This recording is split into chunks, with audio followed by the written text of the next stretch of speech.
Good morning friends. Cooch Behar জেলার ছোট্ট জায়গা থেকে আমি আমার পরিবারে তোমাদের অনেক স্বাগত ও ভালোবাসা জানাই। আশা করছি তোমরা সবাই বেশ ভালো আছো, সুস্থ আছো।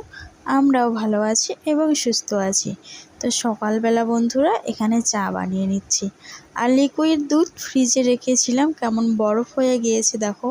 তা আমি চায়ের মধ্যে দিয়ে দিয়েছি, গলে যাবে আর কালারটাও সুন্দর হয়ে আসবে। তো বন্ধুরা, আমার ভিডিওটি দেখার আগে অবশ্যই একটা লাইক করে দিও। তোমাদের একটা লাইক আমাকে ভিডিও বানাতে আগ্রহী করে এবং আমার এই ভিডিওগুলি আরও নতুন বন্ধুদের কাছে পৌঁছে দেয়। তো এই যে দেখো, চাটা হয়ে এসেছে প্রায়। সকালবেলার সব কাজকর্ম সেরে এক কাপ চা না খেলে কি হয়।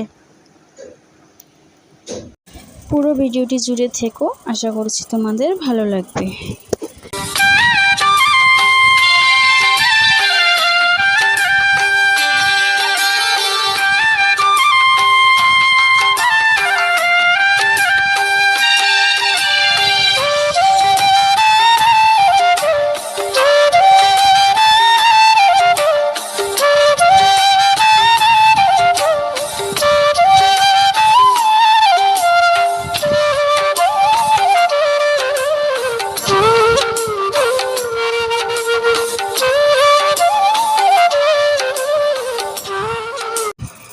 জানো তো বন্ধুরা, রান্না বান্না করে ঘরদুরও গুছিয়ে নিলাম। কি রান্না করলাম বলো তো?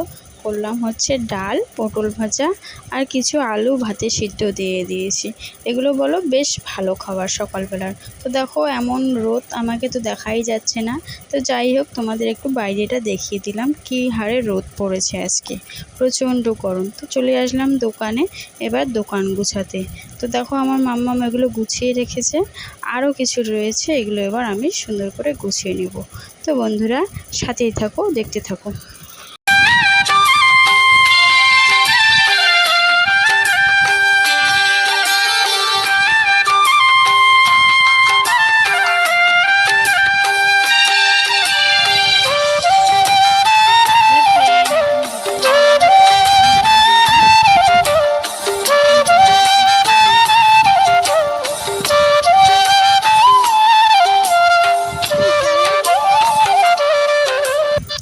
জানো তো বন্ধুরা, দোকানটা তো গুছিয়েছি, সব জিনিসপত্র ভিডিও আর করা হয়নি।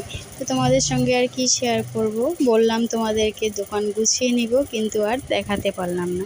তো দোকান তো আমি গুছিয়েছি, ব্যাকগ্রাউন্ড দেখে বুঝতে পারতেছো। এখন একবারে বিকেলবেলা, তো দুপুরবেলা কিন্তু দোকান বন্ধ করি, বন্ধ করে খাওয়া দাওয়া সেরে একটু রেস্ট নেই বাড়িতে। এখন বিকেল 4টার মতো বাজে। তো এই যে দোকান খুলে দিয়েছি, এদিকে মাম্মামকে বই নিয়েও বসিয়ে দিয়েছি। তো বন্ধুরা, সব মিলিয়ে আজকের ভিডিওটি তোমাদের কেমন লাগলো অবশ্যই একটা সুন্দর কমেন্ট করে বলে যেও। আর যদি চ্যানেলে নতুন বন্ধু হয়ে থাকো তো প্লিজ চ্যানেলটি সাবস্ক্রাইব করে পাশে থেকো। আবারও দেখা হবে এরকম নতুন নতুন ব্লগ ভিডিওর সঙ্গে। ততক্ষণে সবাই বেশ ভালো থেকো, সুস্থ থেকো।